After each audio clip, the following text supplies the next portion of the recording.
আটা, ময়দা, sauce, chicken দিয়ে এভাবেই তৈরি করা হচ্ছে সুস্বাদু পিৎজা। অনেক ভালো লাগছে, আগামীকাল আসার আবার চেষ্টা করব। পিৎজা বিক্রি করে মাসে আয় করছেন লক্ষ লক্ষ টাকা। এই দোকান দিয়ে আমি মাসে লাখ লাখ টাকা ইনকাম করতেছি। সুস্বাদু এই পিৎজা খেতে ভোজন রসিকদের ভিড় লেগে থাকে। আজকে যে খেয়ে গেলাম, আবার এই যে নিয়েও যাচ্ছি বাসায়। রাজধানীর আগারগাঁওয়ে নতুন সড়কের পাশে এভাবেই তৈরি করছেন সুস্বাদু পিৎজা। ভাই, আমার দোকানের নাম হচ্ছে লাইভ পিৎজা কিংডম। এটা হচ্ছে আগারগাঁও নতুন রাস্তা টিএসপি, যেটাকে সরকারি কর্ম কমিশন বলে, তার ফার্স্ট গেটে আমার প্রথম দোকান। 150 টাকা থেকে শুরু করে 400-500 টাকা পর্যন্ত বিক্রি করছেন এই পিৎজা। না, মজা, পিৎজাটা মজা আছে। স্ট্রিট পিৎজা আসলে এই প্রাইস রেঞ্জে বা এরকম আসলে খুবই কম পাওয়া যায়। এখানে লাকড়িতে পোড়ানো যে পিৎজাটা হয়, এই পিৎজাটা অনেক টেস্ট হয়, পিৎজাটা অনেক মজা হয়। যে খায় সেই রিভিউ দিচ্ছে। তুমি বলো, ভালো লাগছে নাকি পিৎজা? পিৎজাটা লাগছে। এখানে হচ্ছে আমার শুধু পিৎজাটাই ভাইয়া, এখানে শুধু আমি অনলি ওয়াইজ পিৎজাটা বিক্রি করি। আমার এই ব্যবসার বয়স হচ্ছে প্রায় 2 বছর। আমি এই জায়গাটাই 2 বছর ব্যবসা করতেছি। শপে যে আমি থাকবো আর এই শপটা যে আমি নিজে পরিচালনা করবো, এটা আমি কখনোই কল্পনা করিনি। মূলত আশাটা হচ্ছে এরকম যে আমি যখন দেশে একটা সময় বেকার ছিলাম, বাট তখন খুবই একটা খারাপ অবস্থা ছিল আমার। তো আমার এখানে যারা পরিচিত ছিল, আমার এক ভাই এটার সাথে জড়িত ছিল, থাকার পরে ওর মাধ্যমে এখানে আসে আপাতত। হ্যাঁ, এটা উৎসাহ দিল। তো আমি কিছুদিন এসে দেখে গেছি, অথবা নিজে কিছু একটা কাজ করে গেছি। তো দেখার পর থেকে দেখলাম যে না, আসলে অনেকটা ভালো। তো আমার কাছে খুব ভালো লাগে। যে টাইমটা পাচ্ছি, একটা পুরো রোমাঞ্চকর টাইমের ভিতরে আমি সময়টা পার করতেছি। আলহামদুলিল্লাহ, কাস্টমার ভরপুর, এখানে ভরপুর কাস্টমার আসে প্রতিদিনই, খুবই ভালো রিভিউ থাকে।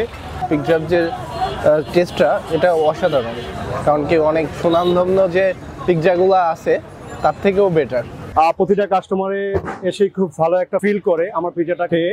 সবাই বলছে যে পিৎজাটা এতটা লোভনীয় হয়, এতটা ভালো হয়, জাস্ট আমার মনে হচ্ছে যে সবার সাথে কম্পিটিশনে আমি ফার্স্ট, কারণ এটা আমার মন বলছে। রাজধানীতে পিৎজা বিক্রি করে বাড়িতে করেছেন 2টি খামার। দোকানটা দিয়ে মাসিক যে বেসিক আয়টা হচ্ছে, এই আয়টা থেকে আমি নিজেকে নিজের মতো গড়াই নিতে পারতেছি। আর এমনকি আমি 2টা, যেটাকে খামার বলে, গ্রামের বাড়িতে 2টা খামার আছে আমার, মুরগির ফার্ম। এই পিৎজা বিক্রি করে রিপন কর্মসংস্থান করে দিয়েছেন 20 জন বেকার যুবকদের। মানুষ আনস্মার্ট থেকে স্মার্ট হয়, যে ভালো একটা অবস্থানে পোশাক, এটা সবাই চাচ্ছে, সবাই তার ভবিষ্যৎটা সবাই দেখতেছে, ভালো চাচ্ছে। আমি এই ব্যবসাতে এসে আমার পরিবারকে এরকম পরিমাণ সাপোর্ট দিতেছি যে সাপোর্টটা পেয়ে তারা খুবই খুশি।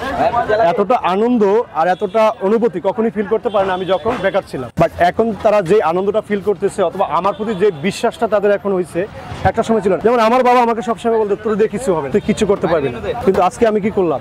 ঠিকই, আমি আজকে ঠিকই ব্যবসা করলাম, নিজের পায়ে দাঁড়াইছিলাম আজকে। এই তো আসলে চেষ্টা করলে সবকিছুই হয়।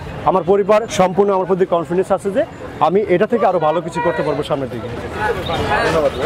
এর জন্য আমার কাছে খুব ভালো লাগে। স্ট্রিট ফুড বলতে এটা আসলে সমাজের চোখে একটা, সবাই একটা খারাপ দিক থেকে বলে যে স্ট্রিট ফুডের ব্যবসাটা অতটা ভালো না, অনেকে এটা পাবে। কিন্তু আমি যতটুকু নিজে ব্যবসাটা করে বুঝতেছি যে অন্যান্য ব্রাঞ্চ থেকে তো এই স্ট্রিট ফুডের ব্যবসাটা খুব একটা ভালো। কারণ স্ট্রিট ফুডে এরকম খাবার তৈরি করে, যে খাবার রেস্টুরেন্টও এটা হয় না, জাস্ট আমরা যে খাবারটা তৈরি করি একদম রুচিসম্মত খাবার তৈরি করি।